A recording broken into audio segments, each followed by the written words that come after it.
What's up, guys? Welcome to our Engage event. My name is Mutai, and today I get to have a conversation with you around creating a winning volunteer culture, one that multiplies your volunteers and creates incredible health for your organization and your team.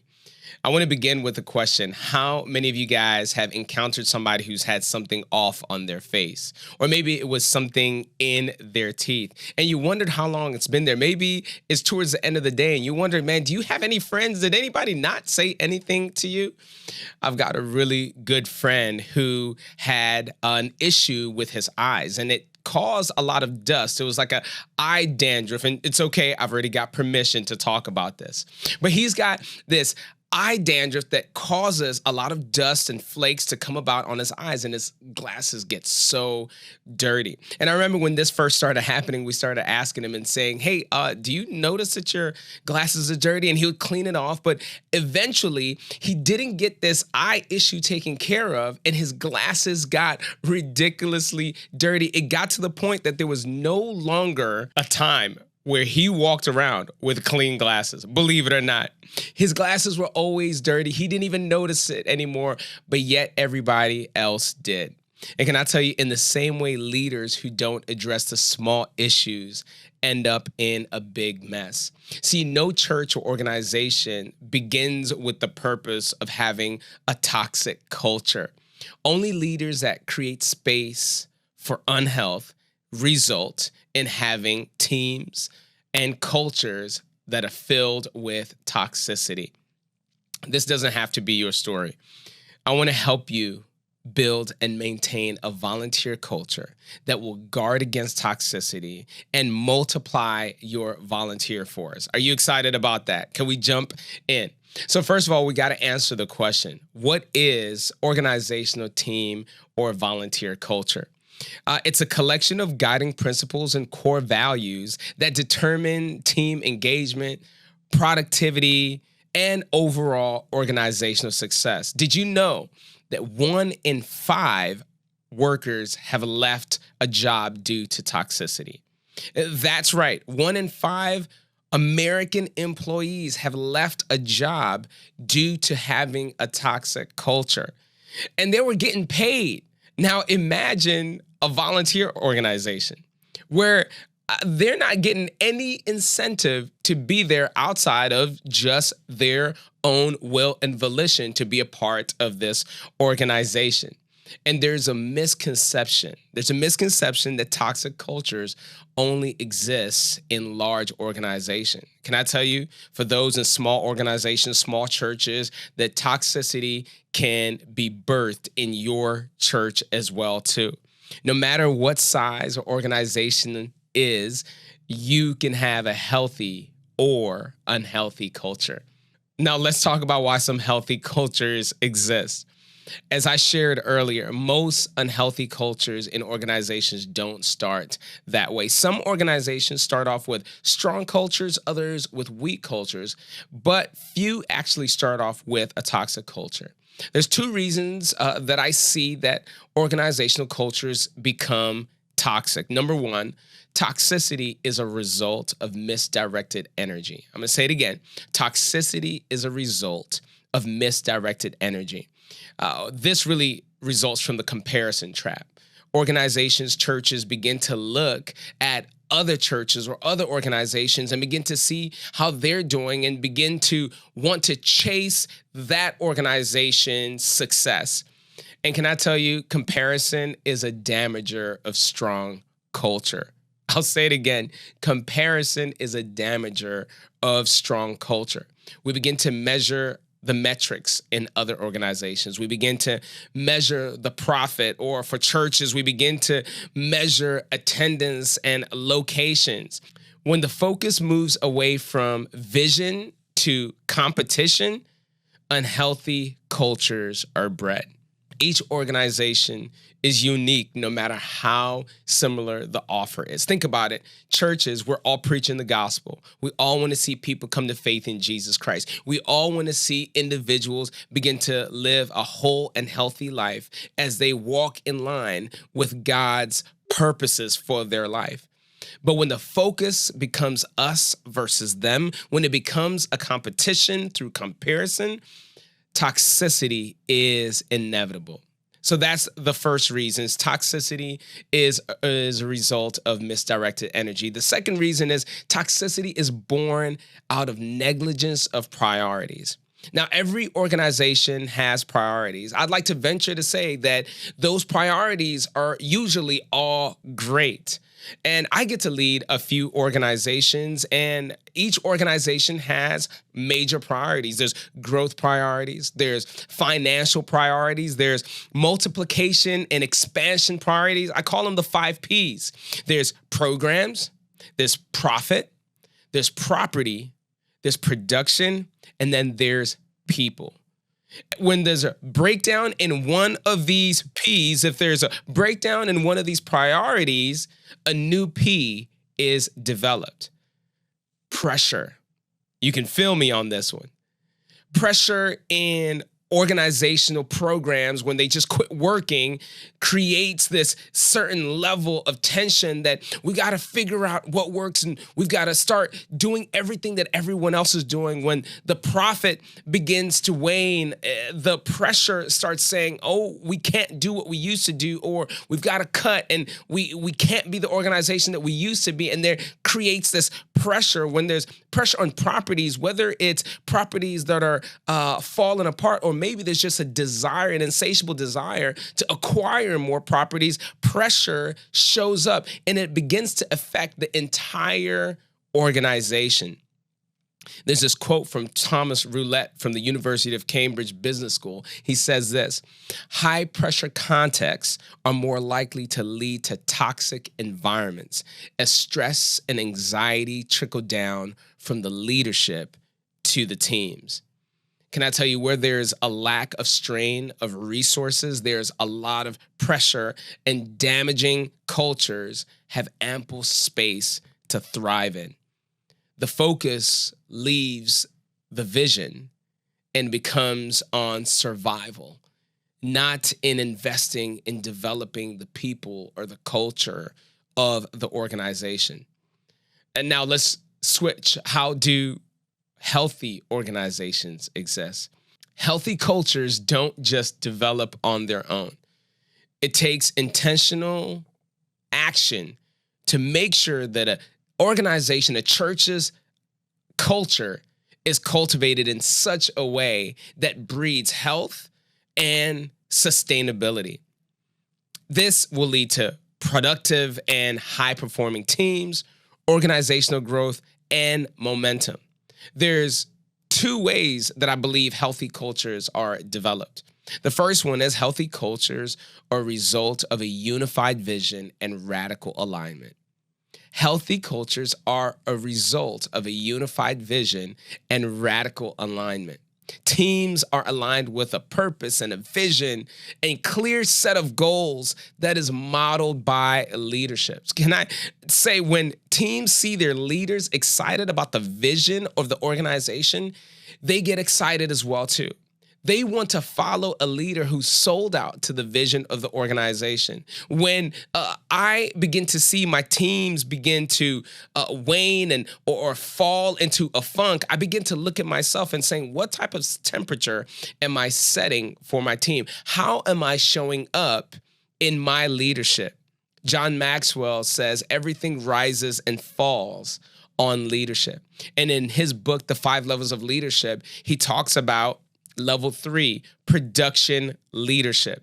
This is where leaders realize that I've got to produce, I've got to step out, I've got to live out the vision and the mission of the organizations before I ask anybody else to follow me. And you know, people want to be on winning teams, and winning teams are led by winning leaders. Teams work at the level of the leader they are following. And whenever my team is not showing up, like I said, or producing, I've got to begin to look at myself and say, am I showing up? Am I producing? Remember, you don't produce what you want or what you teach. You reproduce who you are. Somebody needs to take that and write that down right now. You don't reproduce what you want or what you teach. You reproduce what you are. So I've got a question for you as an organizational leader, as a church leader watching this right now. Are you sold to the purpose, or are you performing a task? That's a really good question for you to take and ponder on when you're showing up. How are your teams experiencing you? As somebody who is sold out to the vision, or somebody who's just performing a task and asking them to come along? See, when the mission and vision is clear and leaders are living this out, the health of the team begins to rise. So, healthy cultures are a result of a unified vision and radical alignment with the vision, the mission, the goals, and the leaders who they're following. The second way I believe that healthy cultures are developed is healthy cultures are developed when leaders have the right priorities. It always comes back to priorities. The most important organizational priority should be its people. People forget that. Leaders forget that. It's easy. Remember, when pressure shows up, your priorities can be misaligned, but your number one priority in your organization is your people. Your staff and your volunteers are the most important priorities of your organization. This is why programs, profit, production, properties are all directly impacted by the health of the people in your organization. Let's see how you're doing. Let's see how your organization is doing. I've got a few questions here for you. The first question is, do you create open feedback opportunities to listen to your volunteers, to listen to your staff, to listen to your customers? Does your team frequently provide innovative ideas? Is your team coming back excited about ways to innovate on the things that you have been doing or the roles or the tasks they've been asked to carry out? Is there frequent recognition and reward of individuals openly and regularly? Do you provide frequent opportunities for professional development at all levels of your team? And the last question is, are you seeing a constant enrollment of new team members by other team members? Well, actually, let me give you one more bonus question. Is there a palpable joy amongst your team members? If you answered yes to this, then you definitely have a healthy culture or a growing healthy culture.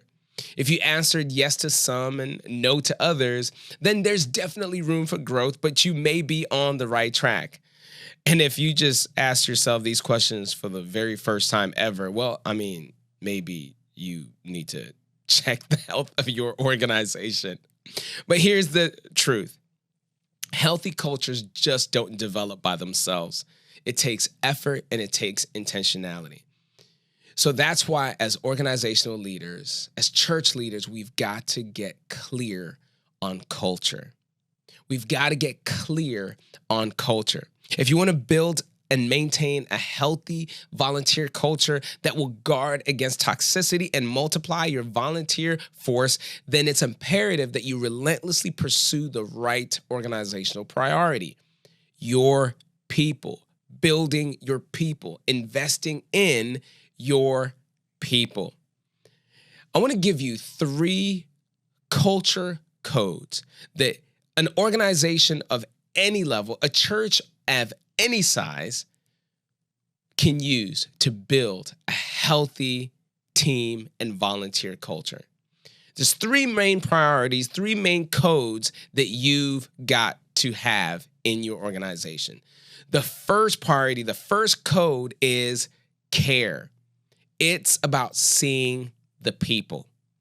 Healthy organizational cultures see who people are, not just what they do or what they provide to the organization.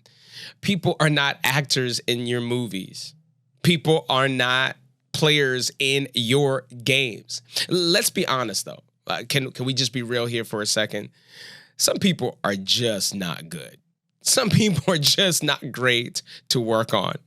But volunteers quit serving not because they can't find the right fit. Volunteers quit because they feel used, undervalued, or unseen. Yes, some of them move. Some of them have different job priorities. But can I tell you, people don't just leave what they love. If there's a will, there's always a way. People don't quit organizations, they quit people. There's a story about somebody I wanted to share with you on our team.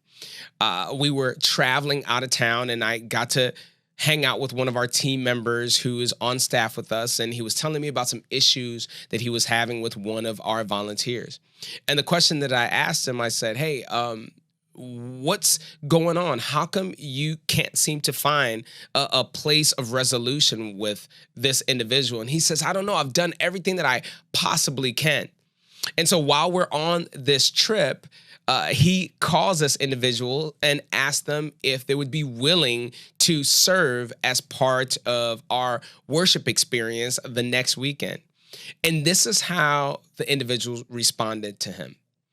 She said, no, I not only not want to serve, but I also want to leave the team. And he was devastated. And he asked, well, why would you want to leave the team? You seem to really love being a part of this church. She says, I love being a part of this church, but I hate being a part of this team because the only time you ever call me is when you need me. And that right there was a bomb dropped in his life. He realized that the only time he truly ever interacted with this individual is when he asked this individual to serve. People don't quit organizations, they quit people. Seeing a person means caring for the person, not just the position that they play. And it's not about knowing someone's name only. It's about knowing who they are. It's about getting to know who this individual is, what they love, what they care about, who they are as a whole person. Can I tell you, being seen is an intrinsic human need. And the number one way to see people is proximity. And let me ask you, how are you creating moments of proximity amongst you and your team? Is the only time you spend with your direct report during a one-on-one? Is the only time you actually connect with your volunteers when you need to ask them to serve? If you want to see your people, you've got to be with your people. I'll say it again. If you want to see your people, you've got to be with your people. Think about how Jesus modeled this in his life. Jesus did life with his disciples. He spent time with them. He traveled with them. He connected with them. His inner circle, Peter, James, and John, didn't only feel seen by Jesus, but guess what? They got to see him too. Remember the Mount of Transfiguration? They got to see Jesus in all his glory. But even more, Jesus was vulnerable in front of his volunteers. They were his volunteers, his disciples, in the Garden of Gethsemane when he was getting ready to go to the cross. They saw him tired. They saw him weep. They saw him sweating blood, because he was in proximity with his people. Seeing your people also allows them to see you. And let me be honest, you may not necessarily like this individual. You may not necessarily have temperaments that you guys get along really well. But if you see this individual, you can connect them to somebody else who can value their contribution, or who can actually connect with this individual based off of temperament, based off of how they show up.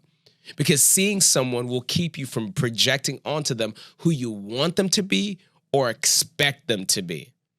And let's just be honest, sometimes it's so easy to project what we want people to be for our own purposes rather than seeing the person who they are so that they can walk in their purpose.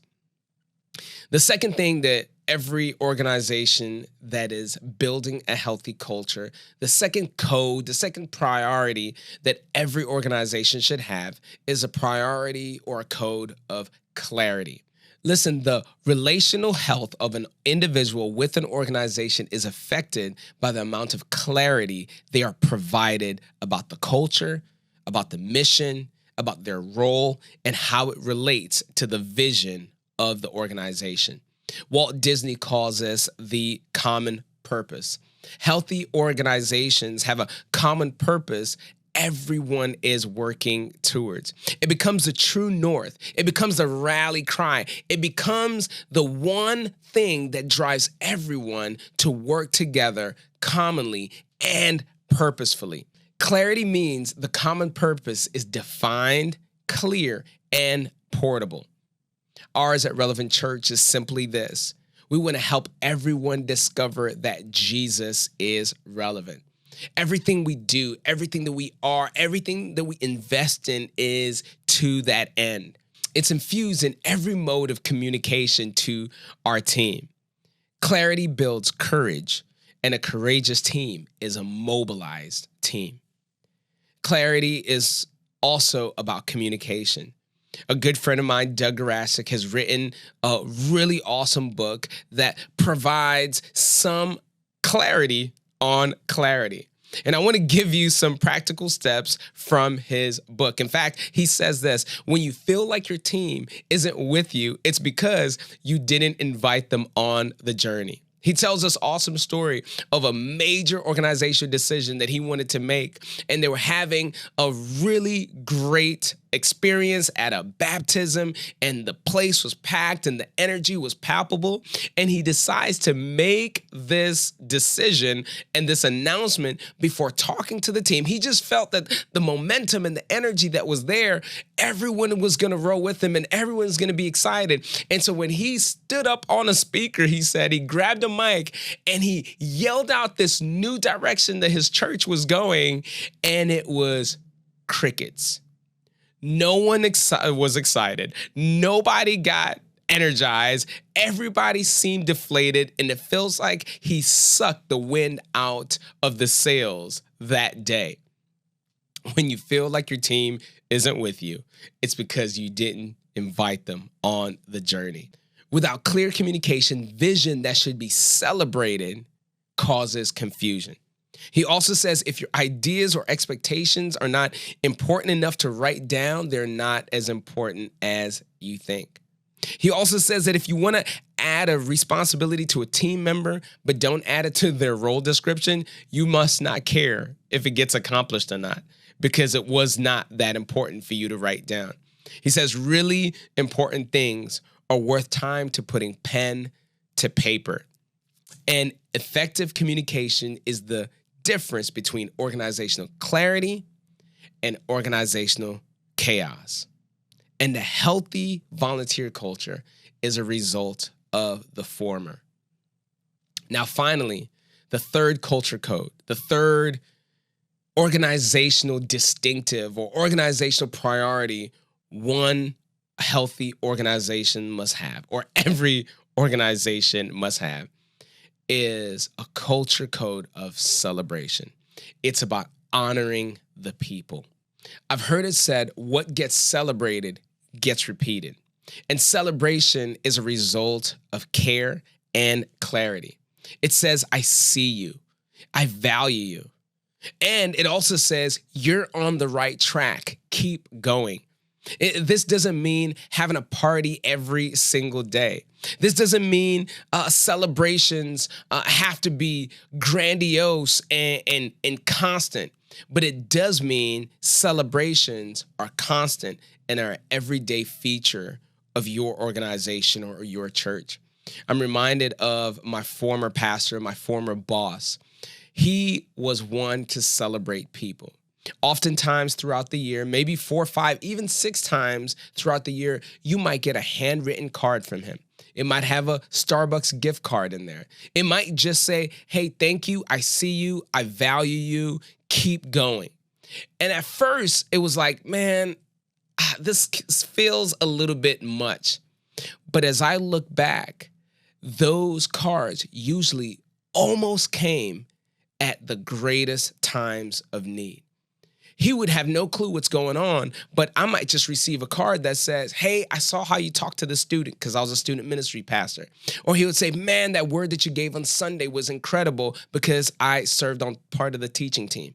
And those words of encouragement, I could always go back to whenever I felt low, or whether I felt, maybe should I really be doing this?